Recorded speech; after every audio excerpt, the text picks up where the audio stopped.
Now let's continue with chapter 7, the Cognitions. Since we have already an understanding of the noble path and the noble beings, again, all effects will have their causes. So they will not arise out of nowhere. They need the right causes, and especially the pure causes, for us to really abandon defilements and to obtain the noble fruits. And the enlightenment and also the final perfection we also need, and are directly brought up actually by cognitions. And that's what we are gonna share in this chapter. And also in this chapter we will share some unique qualities of the Buddha, and that once again confirms that this treatise is not just a book of Hinayana, as we have actually, as Vasubandhu has discussed or talked about Buddha and his qualities, his merits in different places of this book. Like in the very beginning, he paid homage to Buddha. He said that it is Buddha who has abandoned all the darknesses, and also in chapter 3, we have learned the appearance and the manifestation of Buddha to this world. Also in chapter 4, we have learned how Shakyamuni Buddha has accumulated the merit and the wisdom required for Buddhahood. And also chapter 6. In chapter 6 we have learned that Buddha is a perfected being beyond training with the strong faculty. And also the Buddha vehicle. And also the Bodhisattva vehicle. So again, it makes this work of Vasubandhu more universal, and not just for practitioners of Hinayana. It is actually as fundamental and very important for all practitioners of all schools.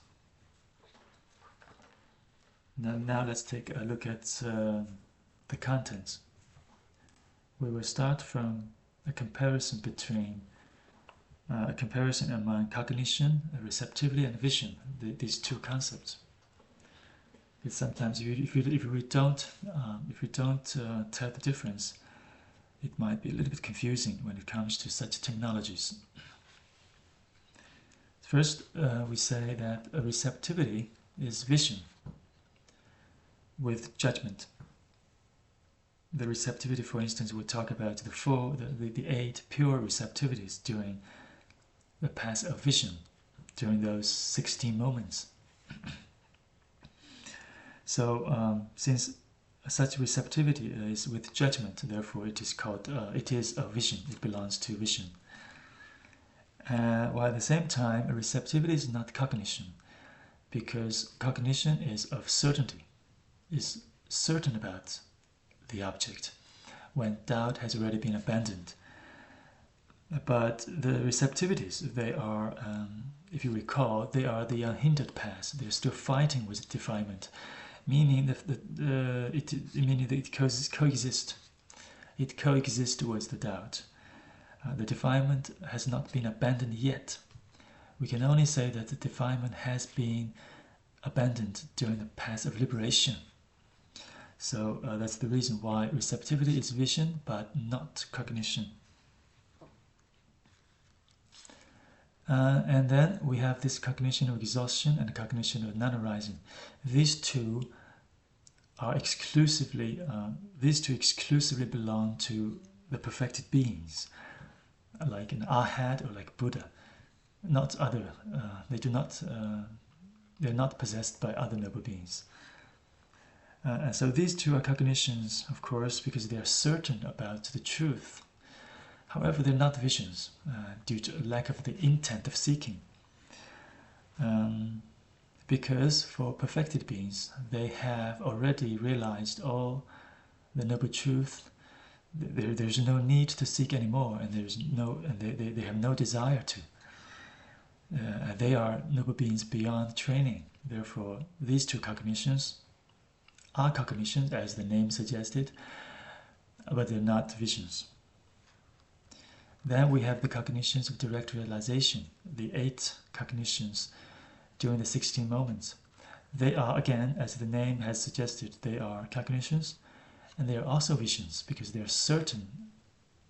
They are certain because therefore they are cognitions, and they are also judgment after contemplation.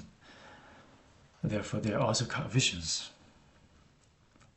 All these, the pure receptivities, the cognition of exhaustion, of non-arising, and the 8 cognitions of direct realization, all these, they are pure discernments. And then, apart from this pure discernments, we also have impure understandings or impure discernments, like right or erroneous views in the mundane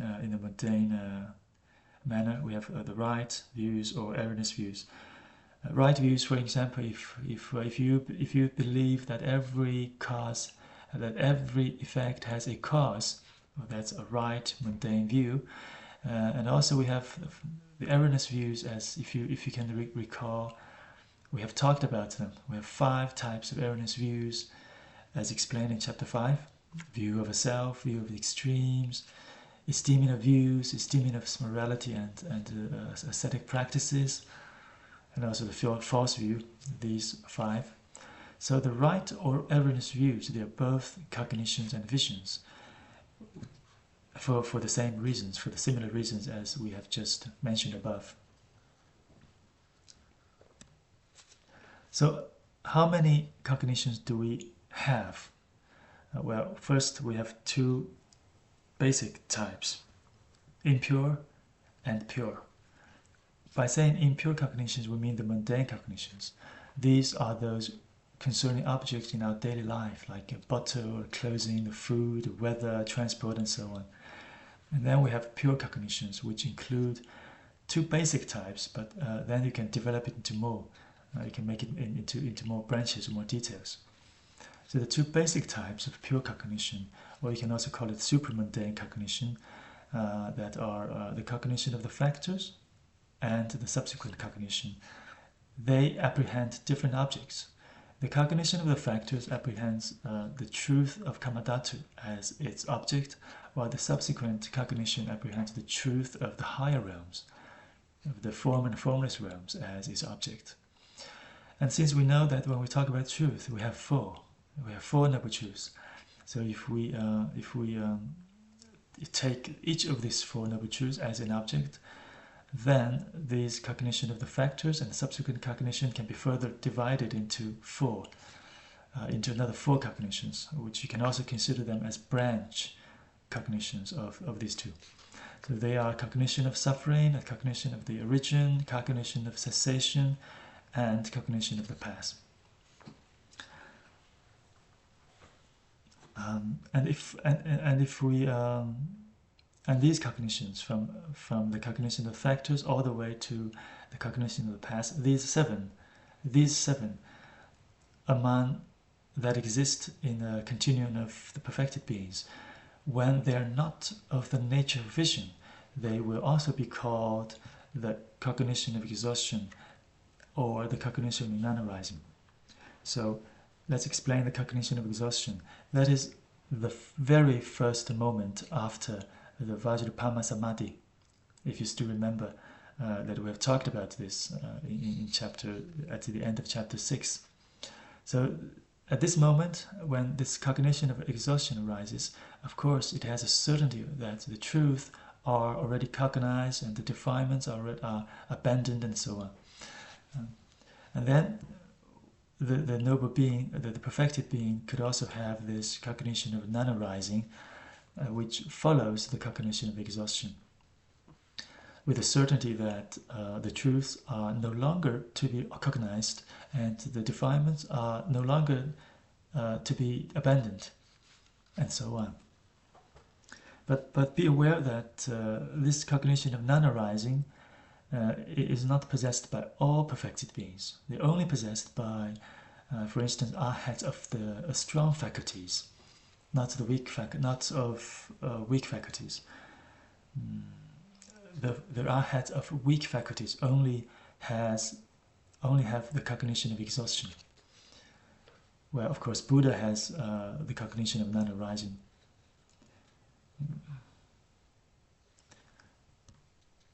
And then we have the last cognition called the cognition of others' mind. This one could be pure and impure, and it proceeds from four cognitions, or we can say that it can arise from these four, that are the cognition of the factors, subsequent cognition, cognition of the past, and the mundane cognition. If one apprehends or knows, would like to apprehend or knows another person's pure minds by applying this cognition of others' mind, then it will proceed or arise from the cognition of the factors, the subsequent cognition, and the cognition of the past, which are pure by nature. If a person with such a cognition of others' mind would like to apprehend or know another person's impure minds, then it will proceed or arise from the mundane cognition. However, there are some limitations when it comes to this cognition of others' mind. For instance, it will not apprehend or know the minds of superior stages. For instance, the mind of the first dhyana will not be able to know the mind of the second dhyana or above. And it will not know the minds of superior faculties. For instance, a noble being with a weak faculty, what we call understanding through face, will not be able to know the minds of a noble being with strong faculties, like attainment through use. And also this cognition will not know the mind of superior persons. For instance, a non-returner with such a cognition will not be able to know the mind of an arhat, and an arhat with such a cognition will not be able to know the mind of a Buddha.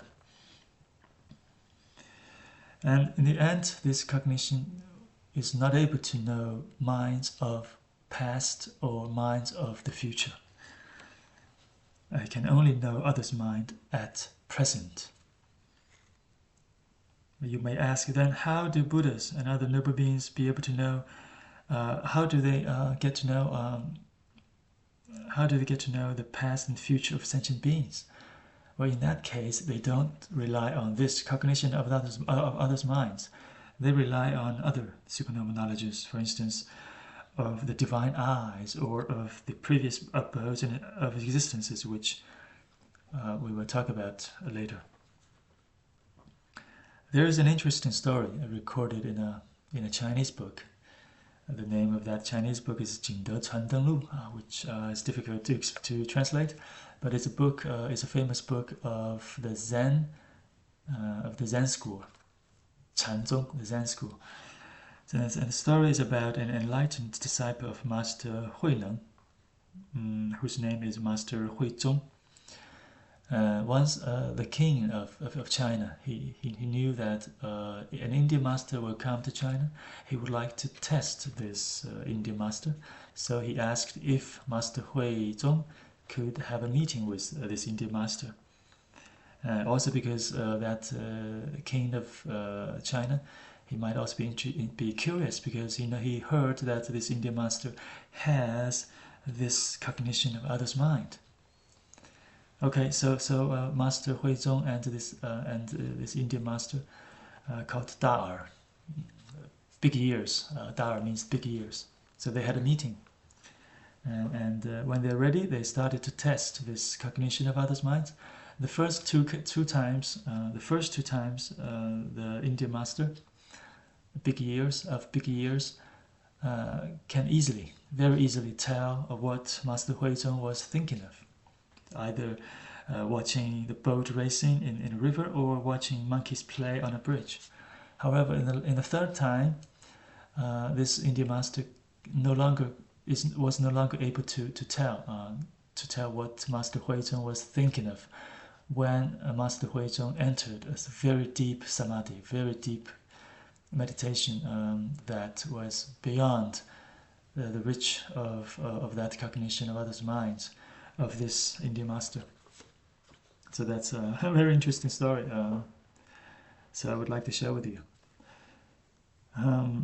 Next, let's take a look at how many cognitions do we have indeed? Well, we can categorize them into 10 types, as we have already explained earlier. But what are their properties? If we compare them from the moral natures, are they good, are they bad, or are they non-defined? Then we will say that the mundane cognition is of 3 types. It can be good, it can be bad, it can be non-defined. For instance, a right view, that is, for instance, a right view about cause and effect, that is a good mundane cognition, and a false view will be a bad one. And if it is a view about food today, the taste of this food seems all right. This kind of mundane cognition, where it is non-defined, because you can't say it's good or bad, right? And then all the other 9 cognitions, they are good by nature.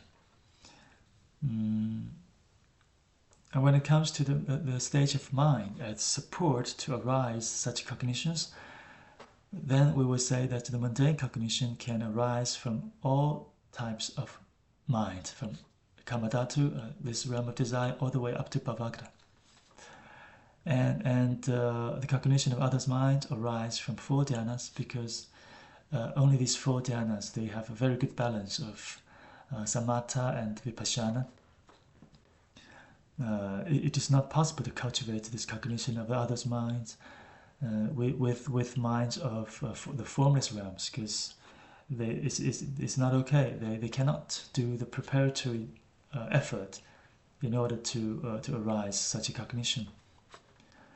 And of course, not a mind of kamadhatu, because you need samapati, you need meditation to give rise to such a cognition. And then the cognition of the factors can depend on 6 meditative stages, that are the 4 dhyanas plus the preparatory concentration plus the intermediate meditation.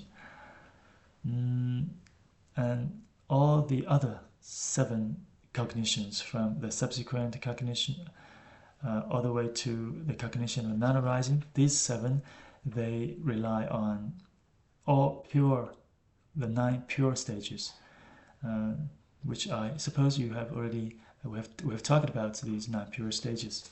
They are the 4 pure dhyanas plus the pure preliminary meditation, for preparatory concentration, plus the pure intermediate concentration or meditation, then plus the 3 pure samapatis that are the 3 pure samapatis of the formless realm. So we got 9 pure stages in total. All these 9 can support or can back up for rising of the 7 cognitions, from the subsequent cognition to the cognition of a non-arising.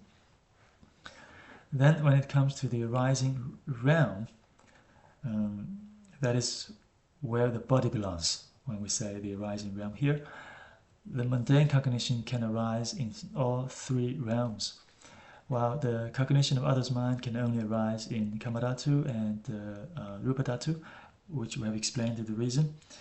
And the cognition of the factors would only arise in kamadhatu, because it has the suffering of kamadhatu as this object. You will not apprehend the suffering. You will not take the suffering of kamadhatu as your cognitive objects in the 2 upper realms. Then, for the other 7 cognitions, from the subsequent cognition to the cognition of the non-arising, they could arise in all 3 realms.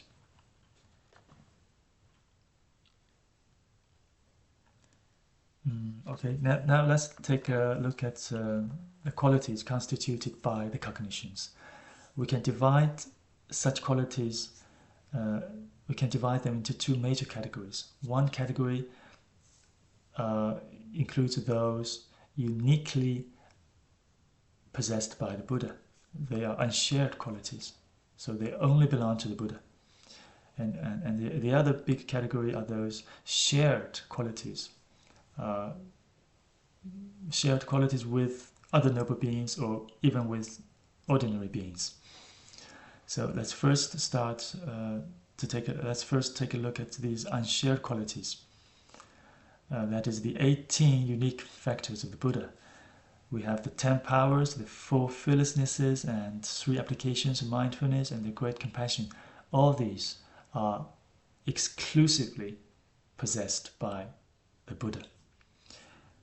Let's first take a look at the 10 powers of cognition. The first one is of what is possible and impossible. We can also say it's a cognition of what is reasonable and what is unreasonable.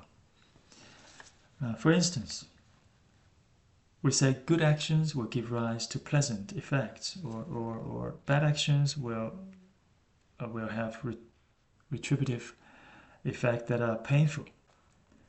That is possible and that is reasonable. If we say the opposite, we say good actions will give rise to painful effects and bad actions will bring pleasant effects. That is obviously impossible and unreasonable. The thing is, only Buddha knows all that are possible and all that are impossible. All the details. The next one is the power of cognition of the retribution of actions. These are detailed. This is about the detailed causes and the detailed efforts. So only Buddha knows all these details. Which cause could lead to which effect. We can actually consider the first power as the general one, as the major one, and then we consider the other 9 as branches of the first one. And then the third power is of the meditations, liberations, concentrations, and samapattis. Well, only Buddha knows all of them, all the trivial differences, like how many do we have, what are the differences, are they clean, are they pure, are they defiled? Only Buddha knows everything about these. So that's the third power. And then the fourth one is of the degrees of sentient beings' faculties. By saying faculties, we mean, for instance, faith, diligence, mindfulness, concentration, and discernment. Buddha knows all of these, of all sentient beings, and that's why he could give the best teaching to different sentient beings. It's really difficult for us. For instance, if I discuss Dharma with you, then it will be, or if I share Dharma with you, it will not be very difficult that I would make some mistakes, or I say something that you don't like or you don't accept, or even get you annoyed, or make you confused, and so on. This kind of thing will never happen to Buddha. He knows the degree of different sentient beings' faculties. Also, next to the next power, he also knows the various inclinations of sentient beings. He also knows the next one, the next power. He also knows the various acquired dispositions of sentient beings. So he's the best teacher. By saying inclinations, we mean, for instance, what they like, what they intend to, and the various, that could be many categories.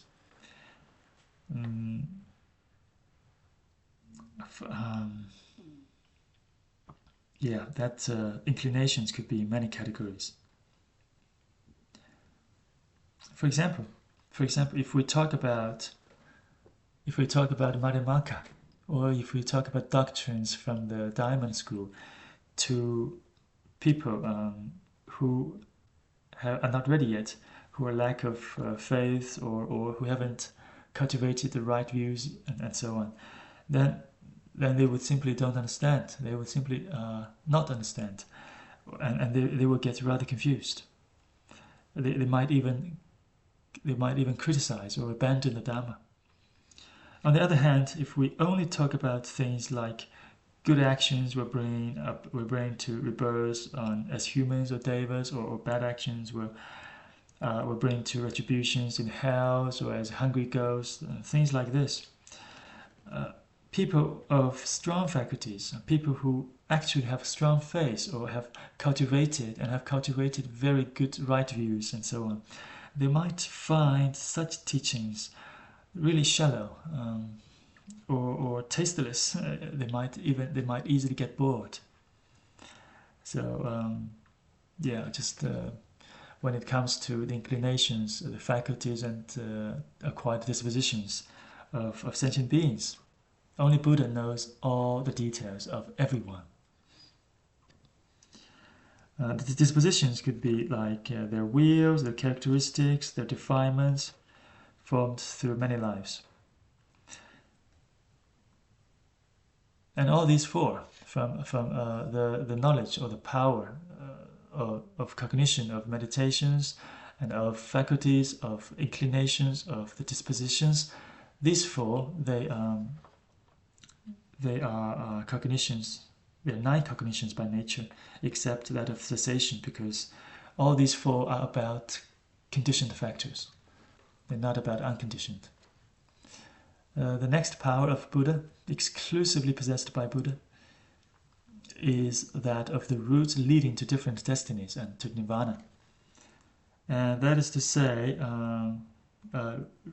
different destinies, like from the 3 lower destinies to the higher planes, and all the way at different paths to the nirvana. So, and also include different vehicles that carry us to nirvana as well. So that's called the power of cognition of the roots. The next one is of recollection of former births and existences. It means Buddha knows how and where every sentient being has been born, or how and where we were born, and we were died, and how we transmigrated in our previous lives. And the next one is of death and the rebirth of sentient beings. It means that Buddha knows exactly how and where everyone will be born, will die in our future lives. And the last power of cognition that exclusively belongs to the Buddha is of exhaustion of all defilements. Not only the Buddha himself has exhausted all defilements, he also knows the progress of other beings, especially those noble beings, to which extent they have exhausted their defilements. Have they reached, or which noble fruit they have obtained, and how far away they are from the arhat or from Buddhahood. Buddha knows all of these. So these are the 10 powers of Buddha. Then we have. Then let's talk also about the 4 fearlessnesses that are exclusively possessed by the Buddha. The first one is a fearlessness in his perfect enlightenment. That means if a monk or an outsider or a deva or whoever comes to Buddha and questions him and questions Buddha, you are not a perfectly enlightened one. Hearing this, Buddha will be fearless because he knows precisely through his cognitions, through his powers, that he truly is. And the next fearlessness is in his exhaustion of all defilements. That is to say, if someone comes to question Buddha, you have not abandoned all defilements. Hearing this, Buddha is fearless, and he can explain, and in the end, eventually, he can clear all the doubts. So they have to acknowledge that Buddha indeed has exhausted all defilements. These first 2 fearlessnesses show that Buddha has completed the perfection of himself.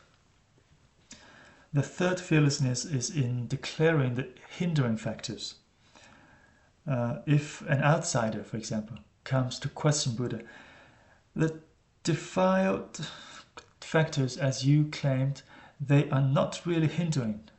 They're not really preventing us from being liberated.